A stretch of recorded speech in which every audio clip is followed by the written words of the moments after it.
नमस्कार, स्वागत है आपका एबीपी गंगा पर। आप देख रहे हैं उत्तराखंड प्राइम, आपके साथ मैं हूं लवी गुंबर। आइए खबरों के सफर की शुरुआत करेंगे। सीएम त्रिवेंद्र सिंह रावत 2 दिवसीय दौरे पर आज पिथौरागढ़ पहुंचे, जहां तहसील बंगापानी के राजकीय इंटर कॉलेज में आपदा प्रभावितों के लिए बनाए गए राहत शिविरों का निरीक्षण किया और आपदा प्रभावितों से मिलकर उनकी समस्याएं भी सुनी। आपदा में मरने वालों के प्रति अपनी संवेदना व्यक्त करते हुए उन्होंने कहा कि दुख की इस घड़ी में सरकार परिवार के साथ खड़ी है। दौरे के दौरान मुख्यमंत्री ने क्षेत्र के विकास के लिए कई घोषणाएं भी की हैं, जिसमें दारमा घाटी में कई सड़कों का निर्माण, धारचूला घट काली नदी में सुरक्षा दीवार का निर्माण कर बाईपास और धारचूला मिनी स्टेडियम में पर्वतारोहण हेतु दीवार के निर्माण समेत दर्जन भर योजनाएं की हैं। तो 2 दिवसीय दौरे पर पिथौरागढ़ पहुंचे मुख्यमंत्री त्रिवेंद्र सिंह रावत। तो तहसील बंगापानी राहत शिविर का निरीक्षण किया, आपदा प्रभावितों से मुलाकात की, उनका हालचाल लिया। आपदा में मरने वालों के प्रति अपनी संवेदनाएं भी सीएम ने व्यक्त की। बरम में मैं गया था और कुछ लोग अपने गांव की तरफ चले गए थे और बाकी लोग उधर उनसे मिलना जुलना हुआ, उनकी दुख दर्द है उसको सुनने का मौका मिला। वो लोग विस्थापन चाहते हैं, जैसा सामान्यतः जो गांव पूरी तरह वॉश आउट हो गया। तो हमने उनसे कहा है और जिलाधिकारी को कहा है कि इसका आप एक बार पूरा कहाँ इनको रिहेबिलिटेट किया जा सकता है उसके बारे में आप बताएं। काफ़ी लोगों की इच्छा ये है कि उनको अगर पैसा दे दिया जाए तो स्वयं वो अपना घर बनाते हैं, तो उनके विकल्पों पर हम बातचीत करके निर्णय लेंगे। तो आपदा प्रभावितों से मिलने पिथौरागढ़ पहुंचे मुख्यमंत्री। वहीं देहरादून में आज सीएम त्रिवेंद्र सिंह रावत ने वर्चुअल प्रेस कॉन्फ्रेंस कर कई मुद्दों पर मीडिया से बात की। प्रेस कॉन्फ्रेंस में सीएम रावत ने कहा कि सरकार ने जो वायदे जनता से किए थे वो 85% तक पूरे किए गए हैं। प्रदेश के किसानों को ब्याज मुक्त ऋण देने के अलावा गन्ना किसानों का सारा भुगतान किया गया है। मनरेगा के तहत 6 लाख लोगों को रोजगार दिया जा रहा है और कुल 170 करोड़ रुपए की धनराशि इस साल मनरेगा में खर्च की गई। चार धाम देवस्थानम बोर्ड पर सरकार के रुख को लेकर सीएम रावत ने कहा कि आने वाले समय में तीर्थ पुरोहितों के लाभ होगा और सबके हक सुरक्षित रहेंगे। कुंभ आयोजन को लेकर जानकारी देते हुए मुख्यमंत्री ने कहा कि कुंभ अपने समय पर होगा, लेकिन श्रद्धालुओं की संख्या पर नियंत्रण रहेगा। केवल पास धारक श्रद्धालु ही कुंभ में स्नान के लिए आ सकेंगे। तो देहरादून में सीएम रावत ने वर्चुअल संवाद किया और प्रदेश में उन्होंने दावा किया कि 85% जो वादे थे जनता से किए हुए वो पूरे हो चुके हैं। कोरोना के बढ़ते मामलों को देखते हुए देहरादून उद्योग व्यापार मंडल ने अगले 3 सप्ताह तक शनिवार और रविवार को बाजार बंद रखने का निर्णय लिया है ताकि कोरोना चेन को तोड़ा जा सके। वहीं देहरादून नगर निगम का कहना है कि बाजार बंद होने पर निगम को सैनिटाइज करने के लिए अवसर मिल सकेगा और निगम आसानी से बाजारों को सैनिटाइज कर पाएगा। तो शनिवार और रविवार को बंद रहेगा बाजार। अगले 3 हफ्ते के लिए यह फैसला लिया गया है। कोरोना की चेन को तोड़ने के लिए लगातार कोरोना के मामले बढ़ते जा रहे हैं, जिस वजह से यह अहम फैसला लिया गया। वीकेंड पर मार्केट बंद रहेंगे और निगम बाजारों को सैनिटाइज करेगा। तो देहरादून उद्योग व्यापार मंडल ने यह फैसला लिया। सैनिटाइजेशन से सीधा जुड़ाव है। नगर निगम भी ये कहता है कि 2 दिन मिलेंगे तो हम कंप्लीट बाज़ारों को कर पाएंगे। उनका ये भी मानना था कि अगर 1 आधा घंटा आप टाइम बाज़ार का कम कर देंगे तो उसमें भी हमारे को सहयोग मिलेगा, ताकि इवनिंग में। तो हमने ये भी डिसीजन लिया है कि हम 7 बजे बाज़ार बंद करेंगे सोमवार से, और कल और परसों अपने बाज़ारों को बंद रखेंगे। और ये पूरा जो 100 वार्डों का एरिया है उस पर लागू रहेगा, उसकी जो भी सीमाएँ हैं उस पर यह लागू रहेगा। और हम चाहते हैं कि देहरादून को हम इस संक्रमण से बचा सकें। तो सुना आपने नगर आयुक्त को, उन्होंने कहा कि कोरोना के लगातार मामले बढ़ते जा रहे हैं और कोरोना की चेन को तोड़ने के लिए ये व्यापार मंडल के साथ बातचीत के दौरान ये फैसला लिया गया कि शनिवार और रविवार यानी सप्ताह अंत में बाजार बंद रहेंगे और निगम मार्केट को सैनिटाइज करेगा। तो नगर निगम को भी इसमें आसानी होगी। जब बाजार बंद रहेंगे, लोग कम निकलेंगे, मार्केट दुकानें बंद रहेंगी, ऐसे में सैनिटाइज करके कोरोना की चेन को तोड़ने का फैसला लिया गया है। तो अभी 3 हफ्तों तक यह फैसला लागू रहेगा। उसके बाद जो आंकड़े होंगे उसके मुताबिक आगे की योजना पर फैसला लिया जाएगा। तो कोरोना के बढ़ते केस की वजह से यह फैसला लिया गया। देहरादून उद्योग व्यापार मंडल ने यह फैसला लिया। शनिवार और रविवार को बंद रहेंगे मार्केट और इस दौरान नगर निगम मार्केट में सैनिटाइजेशन ड्राइव चलाएगा।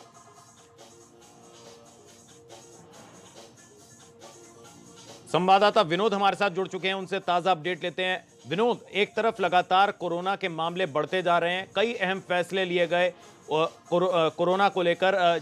प्रदेश में कोई भी एंट्री करेगा तो उसकी बॉर्डर पर ही जांच होगी। इसके साथ साथ सप्ताहांत यानी शनिवार और रविवार को बाजार बंद रखे जाएंगे, ये भी फैसला लिया गया। जी देखिए लवी, अब लगातार उत्तराखंड में कोरोना केसेस बढ़ रहे हैं और संख्या तो बढ़ ही रही है, साथ ही साथ मौतों के आंकड़े भी बढ़ते जा रहे हैं। अगर व्यापार मंडल की बात करें तो 2 दिन यानी शनिवार और रविवार के लिए पूरे बाजार बंद करने का आह्वान दून व्यापार मंडल की ओर से किया गया है और साथ ही साथ एक आह्वान, बड़ा आह्वान है कि पूरे बाजार को पूर्ण रूप से बंद कर दिया जाए ताकि जितने ग्राहक आने वाले वो लोग हैं वो भी सुरक्षित रहे, साथ ही साथ जितने भी व्यवसायी हैं वो भी सुरक्षित रहे। अब लगातार पूरी तरह से उत्तराखंड में कोरोना संकट काल बढ़ता जा रहा है, जिसके चलते एहतियातन ये कदम उठाया जा रहा है। विनोद, ऐसे में ये जानना अहम है, दर्शक ये भी जानना चाह रहे होंगे क्या जो जरूरी सेवाएं हैं उन पर भी इसका असर पड़ेगा या मेडिकल शॉप्स जो हैं उसको इससे अलग रखा गया है?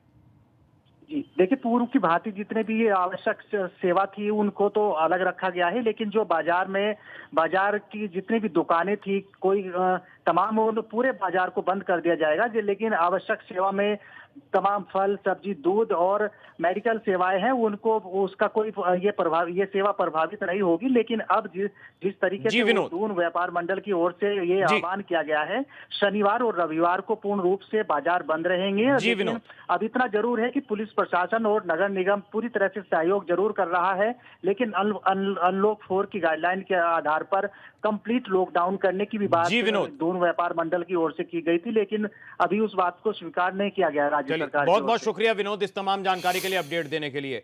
तो बाजार जो हैं वो शनिवार और रविवार को बंद रहेंगे, लेकिन जरूरी सेवाओं पर उसका असर नहीं पड़ेगा। मेडिकल शॉप्स और जो किराना की दुकानें हैं, दूध और जरूरी चीजें हैं वो मिलती रहेंगी। वहीं उत्तराखंड का कोरोना अपडेट भी जान लेते हैं। आज कोरोना के 868 नए मरीज मिले हैं। इस वक्त की बड़ी खबर, कुल मरीजों की संख्या प्रदेश में अब 3800 हो गई है। 26,095 मरीज अस्पताल से अब तक डिस्चार्ज हो चुके हैं। तो एक्टिव केसों की कुल संख्या 11,293 पहुंची। कोरोना संक्रमण से अब तक 464 मौत हुई है। तो उत्तराखंड का कोरोना अपडेट, 26,095 मरीज अस्पताल से डिस्चार्ज, एक्टिव केसों की संख्या 11,293। तो कोरोना संक्रमण से अब तक 464 लोगों की मौत। तो देहरादून की बात करें, 359 नए मरीज मिले हैं। कुल मरीजों की संख्या 3800 हो गई है। तो 26,095 मरीज कोरोना को हराकर अस्पताल से डिस्चार्ज होकर अपने घर लौट चुके हैं। वहीं केदारनाथ के जंगलों में नर कंकालों को तलाशने का सर्च अभियान जारी है। हालांकि 2 दिनों की मेहनत के बाद अभी तक टीम को एक भी नर कंकाल नहीं मिला है। 16 और 17 जून 2013 की विनाशकारी केदारनाथ आपदा में लापता हुए यात्रियों के नर कंकालों की खोजबीन केदारनाथ के जंगलों में दूसरे दिन जारी रही। तो पुलिस, एसडीआरएफ की टीम और स्थानीय गाइडों की टीमें सर्च अभियान चला रही हैं। आगे भी ये सर्च ऑपरेशन जारी रहेगा। आपदा में लापता हुए हजारों यात्रियों का आज भी सुराग नहीं लगा है। अभी तक स्पष्ट आंकड़ा नहीं है कि इस विनाशकारी आपदा में कितने लोगों ने अपनी जानें गंवाई थी। आपदा के समय हजारों लोग अपनी जान बचाने के लिए जंगलों की ओर भागे थे। जंगलों में भूख प्यास से भटकते भटकते यात्रियों की मौत हो गई थी।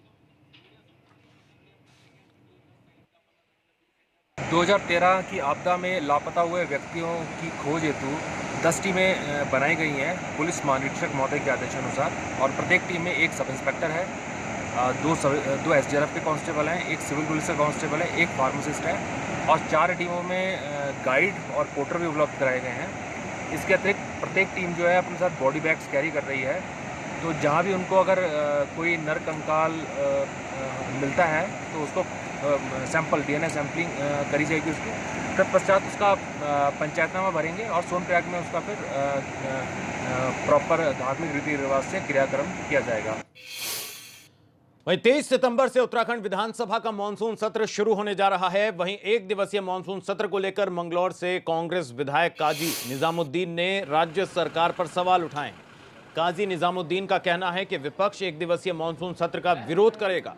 सरकार जनता के सवालों से बचना चाहती है, इसलिए विधानसभा का एक दिन का सत्र मानसून सत्र किया जा रहा है, यह आरोप कांग्रेस ने लगाया।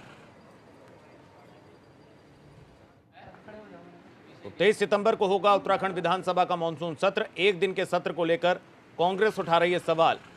तो काजी निजामुद्दीन जो कांग्रेस विधायक हैं मंगलौर से, उन्होंने सवाल उठाया। उन्होंने कहा कि कांग्रेस इसका विरोध करेगी। वहीं देवस्थानम बोर्ड ने बाबा केदारनाथ मंदिर परिसर को लेकर एक बड़ा फैसला लिया है। केदारनाथ मंदिर के 200 मीटर के दायरे में किसी भी तरह के प्रदर्शन पर रोक लगा दी गई है। रोक का फैसला लिया गया है और धरना देने वालों पर कार्रवाई का भी फैसला लिया गया है। केंद्र सरकार वापस लो, देवस्थानम बोर्ड वापस लो। यह बीते दिनों की बात है जब बाबा केदारनाथ के धाम पर लोग धरना प्रदर्शन करते थे और परेशानी वहां पहुंचने वाले लोगों को उठानी पड़ती थी। दरअसल देवस्थानम बोर्ड ने केदारनाथ मंदिर परिसर के 200 मीटर के दायरे में किसी भी तरह के प्रदर्शन पर रोक लगा दी है। दरअसल पिछले कुछ दिनों से देखा जा रहा था कि सरकार की नीतियों से लेकर किसी भी तरह की दिक्कतों को मुद्दा बनाकर लोग केदारनाथ मंदिर परिसर में ही धरना प्रदर्शन करते थे, जिससे वहां पहुंचने वाले भक्तों को परेशानी हुआ करती थी। 2 महीने पहले केदारनाथ धाम के तीर्थ पुरोहित केदारनाथ मंदिर परिसर में देवस्थानम बोर्ड के खिलाफ धरना देकर सरकार के खिलाफ नारेबाजी कर रहे थे।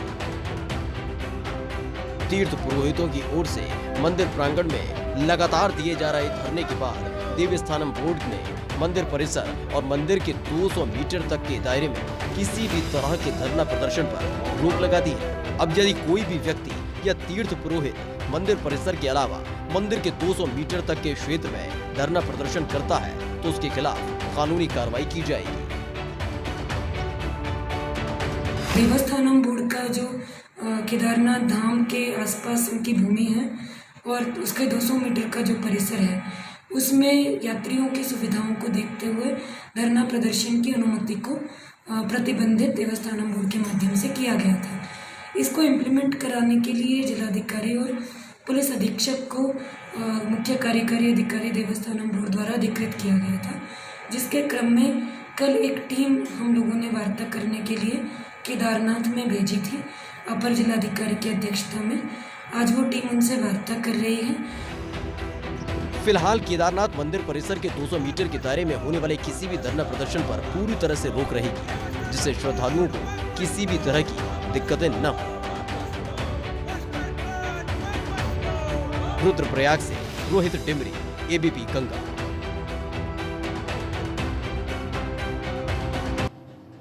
उधर खटीमा में कांग्रेस के कार्यकर्ताओं ने शहीद स्मारक पर पहुंचकर कृषि विधेयक के खिलाफ धरना दिया और केंद्र सरकार की नीतियों का विरोध किया। इस दौरान सीमांत किसानों ने सरकार विरोधी बोर्ड लेकर सरकार पर हमला बोला। वहीं प्रदर्शनकारियों ने कृषि विधेयक को किसान विरोधी बताया और इस विधेयक से कृषि मंडियों में खत्म करने का आरोप भी लगाया। तो कांग्रेस का हल्ला बोल जारी है। कृषि विधेयक को लेकर विरोध जता रहे हैं शहीद स्मारक पर कांग्रेस कार्यकर्ता। कृषि विधेयक को बताया किसान विरोधी। खटीमा की ये तस्वीरें। वहीं कोरोना के बढ़ते मामलों को देखते हुए रानीखेत में पुलिस ने जागरूकता अभियान चलाया और इसके लिए फ्लैग मार्च निकाला। इस दौरान सोशल डिस्टेंसिंग का पूरा ध्यान रखा गया। वहीं लोगों को मास्क पहनने और सोशल डिस्टेंसिंग का पालन करने की अपील भी की गई। इसके साथ ही बाजारों में बिना मास्क के घूमने वालों के खिलाफ कार्रवाई करते हुए चालान भी किए गए।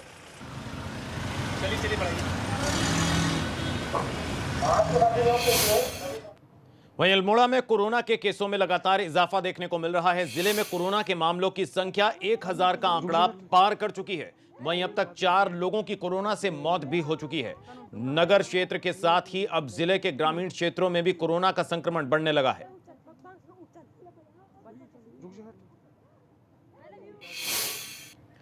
और इसी के साथ उत्तराखंड प्राइम में फिलहाल वक्त एक